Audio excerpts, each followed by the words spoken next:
I'm Josh. And today we will be working on the 2013 Chevy Malibu behind us. More specifically, we will be working with the PCV system. We'll be doing some testing and diagnosis of this system. We'll be showing you kind of description and operation, as well as we will be inducing some vacuum-related faults to kind of see how the system reacts under different conditions.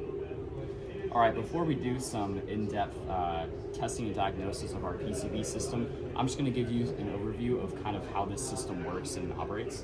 So we start here at the air box. This is where fresh air is going to be kind of going into the engine. It's gonna come from the air box, flow through this intake right here, kind of in the backside of the engine, and then it's gonna flow down here. And as you can see, it's kind of hard to see, but we've got a split kind of plastic tubing right here that goes to this port in the valve cover, and then it flows to this port as well. So we've got two ports. This is gonna be your front side air injection point. So fresh air is going to come in here, and then it's going to go down here, and then fresh air is going to be injected into the crankcase at this port.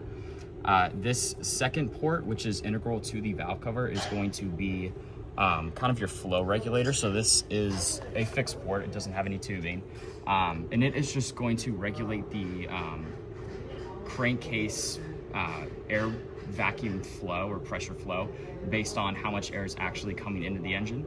And then you've got this port right here, which is going to be the port where all the air, once it's swirled up, fresh air to, you know, current crankcase sludgy air, once that's all swirled up, that's when it'll exit back out this port, and then it'll come in and around, and then it'll go back to the that air intake port on the valve cover here. Okay, now we're going to test the PCV system using a quick little test that we gathered information on. So to test it, we will unplug this like that, and here, if you use your finger, careful because it's hot. Use your finger and go back and forth rapidly. You should feel the vacuum. If you don't feel the vacuum, the whole system needs to be replaced. So that's back in. Another test that we're going to use will be a digital manometer or manometer. We're going to use use the tubing and connect it to the dipstick hole. We're measuring in H2O. That's centimeters of water. And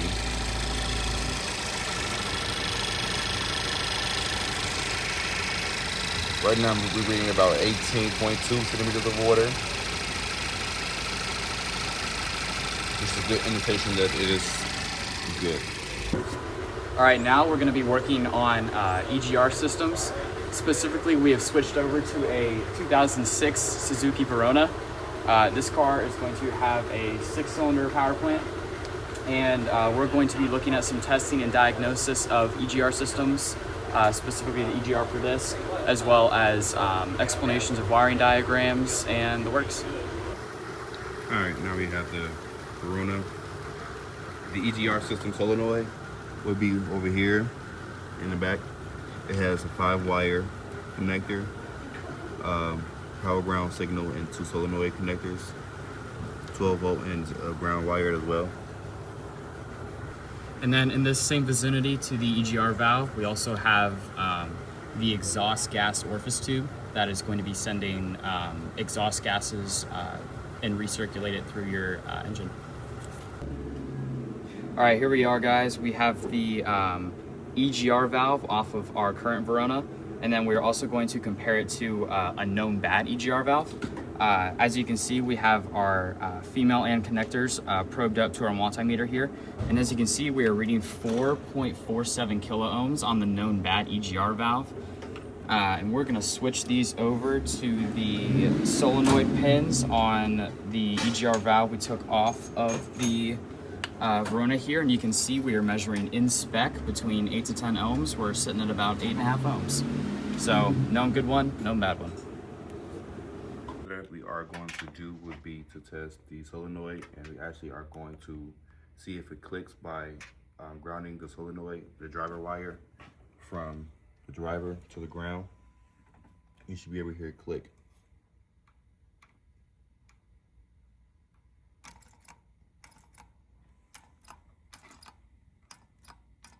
That tells it that it's working properly, but however, it doesn't like it. What the page shows that it cuts off when I ground it. I cut it back on, it's back at 96%. Now that we are going to cut on the engine to see how it responds.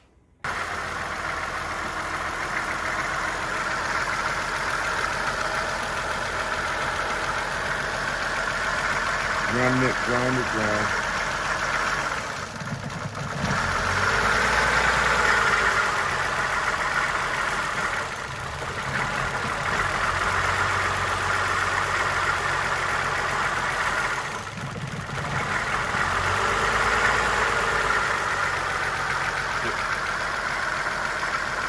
All right, before we get into testing, we're just going to go over a quick explanation of the wiring diagram for our EGR and the solenoid.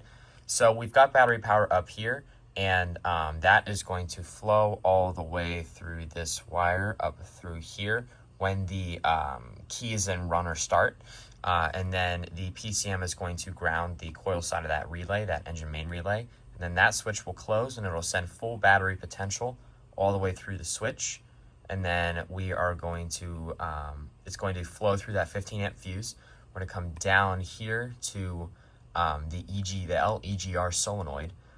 Power is going to flow here, and then the PCM driver down here is going to ground that, and it's going to power the solenoid. Once the solenoid is actually powered, we have the sensor part of the solenoid as well. As you can see, we've got a ground from the PCM that flows up into the solenoid. We've also got a 5-volt reference here on this wire flowing up to the solenoid, and then we have the sensor signal too on this wire, on this middle wire. It should be noted that on the between the 2005 and 2006 model year Suzuki Veronas, there are slight variations in the wiring schematics, specifically with the wiring colors.